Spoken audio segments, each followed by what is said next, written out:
Flexibility matrix में करेंगे क्या कि सबसे पहले तो वो सिमेट्रिक मैट्रिक्स होता है और उसका ऑर्डर जो होता है स्क्वायर होता है, ठीक है। जैसे 2x2, 3x3 या 4x4 ऐसा, ठीक है। जितना उसमें लोडिंग दिया होगा उतना का वो ऑर्डर का बनेगा। जैसे एक मान लेते हैं ये है, इसमें एक 1 लोडिंग है, 2 लोडिंग है, एक मोमेंट ऐसे 3 और एक मोमेंट अगर इस टाइप से अपोजिट 4।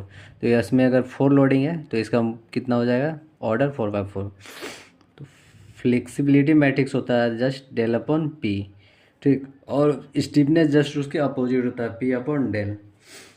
तो एक एग्जांपल लेते हैं हम लोग, ठीक है।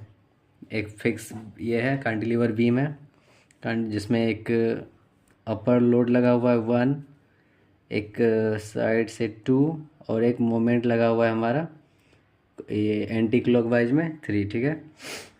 तो 3x3 का मैट्रिक्स बनेगा। तो F11, F21, F31, F12, F13 इस तरह से मैट्रिक्स बन गया। इसमें जो हमारा पहला तो होता है कि डायगोनल हमारा पॉजिटिव होना चाहिए और नॉन जीरो नहीं होना चाहिए, ठीक है। और इसमें F12 F21 के बराबर होता है, F13 F31 के बराबर होता है, F32 F23 के बराबर होगा, ठीक। और इसमें जो Fij यानी F11 है जैसे, तो जे हमारा बताएगा कि लोड यानी कौन सा लोड को हम लोग इस यूज कर रहे हैं, और आई बताएगा कि उसका कौन सा डायरेक्शन में यूज कर रहे हैं, जैसे F11, ठीक है।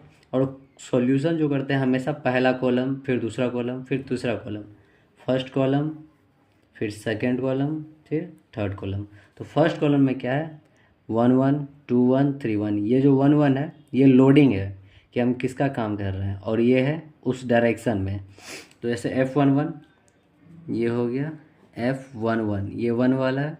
तो इसमें क्या हो जाए, इसके वजह से क्या इफेक्ट आएगा, चेंज होगा कुछ ऐसा जिसमें डिफ्लेक्शन आएगा और ये स्लोप आएगा। हमारा डिफ्लेक्शन कैसा आ रहा है ऐसा, और इसमें तो इस वजह से हमारा स्लोप कैसा हो जाएगा। तो डिफ्लेक्शन का फॉर्मूला क्या हो जाता है हम लोग का, PL³/3EI, और ये क्या कहता है स्लोप हो जाता है PL²/2EI।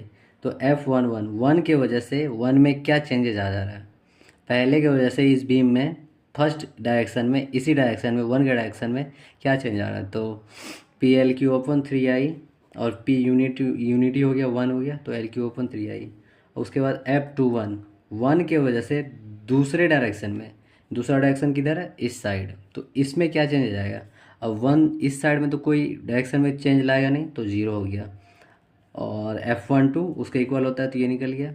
मान लेते हैं अगर इस डायरेक्शन में चेंज हो जाता हमारा, तो PL/AE लिखते हैं हम लोग ये डिफॉर्मेशन को, P यूनिटी तो L/AE। उसके बाद F31 में आते हैं। F31 ये लास्ट वाला 1 के वजह से तीसरे में क्या चेंज आएगा, तो 1 की वजह से तीसरा में हमारा मूवमेंट कैसे अपोज ए से, और ये कैसे लग रहा है स्लोप अपोजिट, तो यहाँ पे माइनस हो जाएगा PL²/2EI, ये फॉर्मूला होता है। F22 उसके बाद ये शुरू करेंगे सेकेंड कॉलम, तो F12 और F21 इक्वल हो जाता है, F22 निकालना है। तो F22 दूसरे लोड की वजह से दूसरे डायरेक्शन में क्या चेंज हो जाएगा, तो वही डिफॉर्मेशन हो जाएगा हल्का PL/AE, तो P यूनिटी L/AE। उसी तरह से सेम निकाल लेंगे 32 दूसरे लोड की वजह से तीसरे में क्या 0 ई, तीसरा क्या कोई मोमेंट जनरेट करेगा नहीं, तो वो 0 हो जाएगा। 32 की वजह से 23 भी 0। उसके बाद आ जाते हैं तीसरे कॉलम में, F13 यहाँ से मालूम, F23 यहाँ से मालूम, उसके बाद बच गया F33। तो तीसरा लोडिंग के मोमेंट की वजह से इस बीम में क्या चेंजेस आएगा, तो क्या चेंज आएगा हमारा, ये मोमेंट देके इस तरह से बीम को ये मतलब कर्व कर देगा, जिसका फॉर्मूला होता है L²/2EI, ML²/2EI, M unity L²/2EI। अब सारे को उस वैल्यू पे अरेंज कर देंगे, हो गया F31 माइनस, और ये F31 is equal to L²/2EI L²/2EI। ये हो गया फ्लेक्सिबिलिटी मैट्रिक्स। कट कर दो।